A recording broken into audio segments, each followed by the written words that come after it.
DM collapses in his school hallway. One moment he's rising from his desk.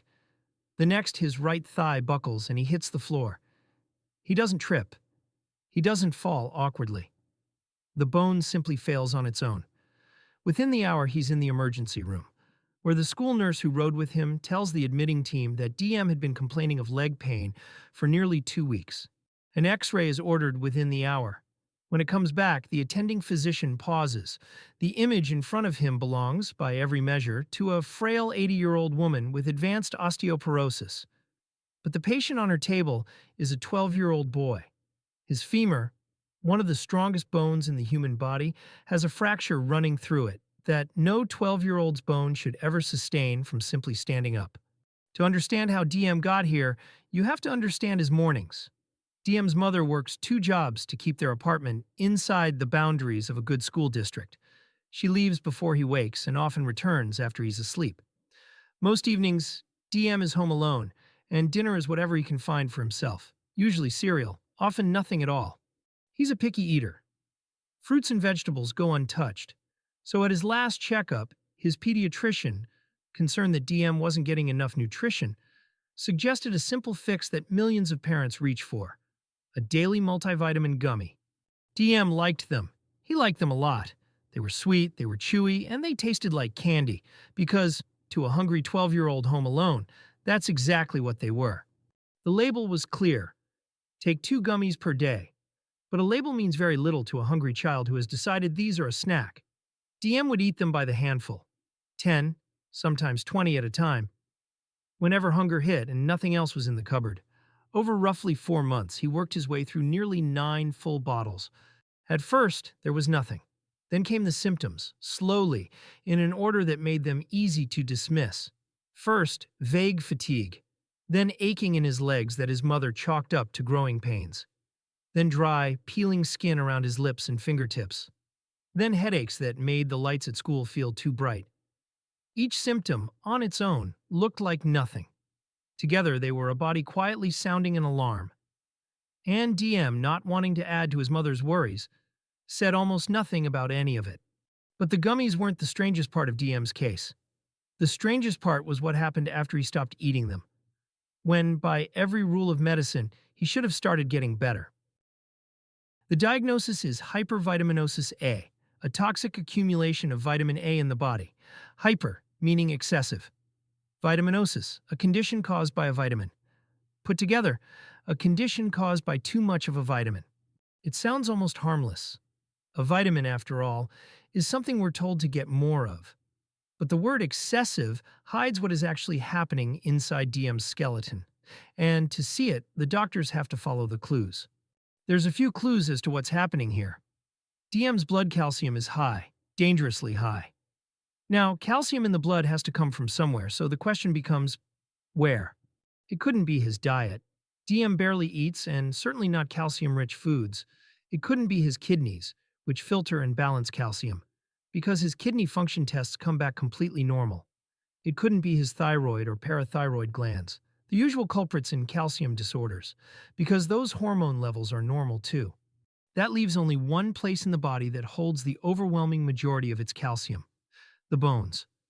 Roughly 99% of the body's calcium is locked inside the skeleton, and DM's blood test is telling us that something is actively prying it loose, pulling calcium out of his bones and flooding it into his bloodstream.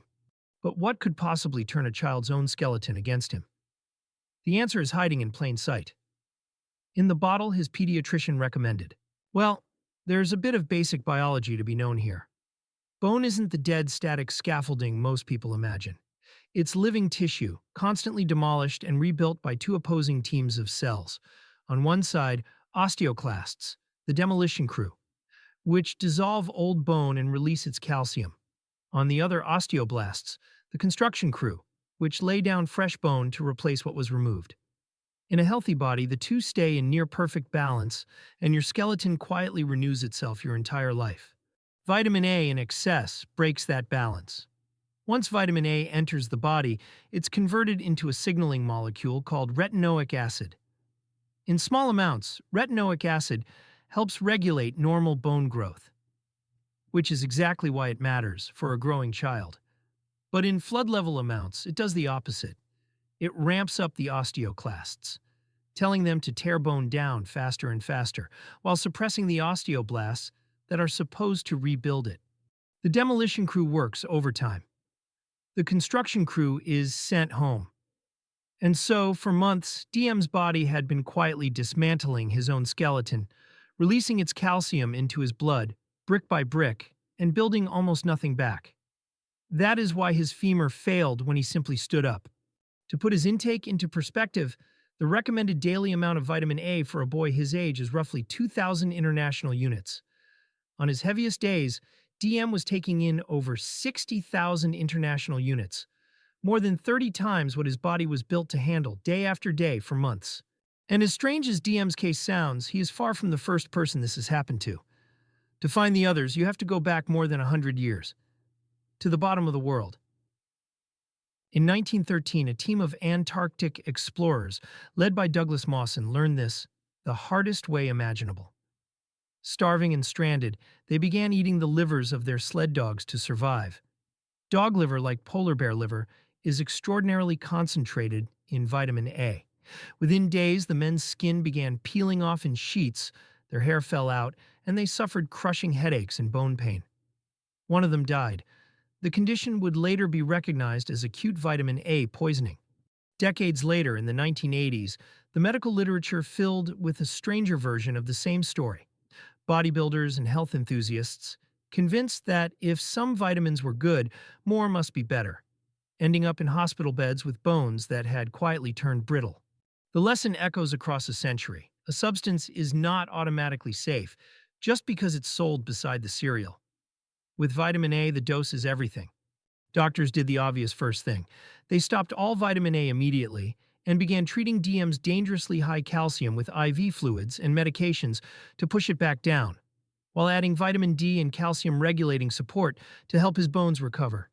Remove the cause, and the body should begin to heal. Simple. Except it wasn't. Because here's the twist. Vitamin A doesn't simply wash out of the body the way vitamin C does.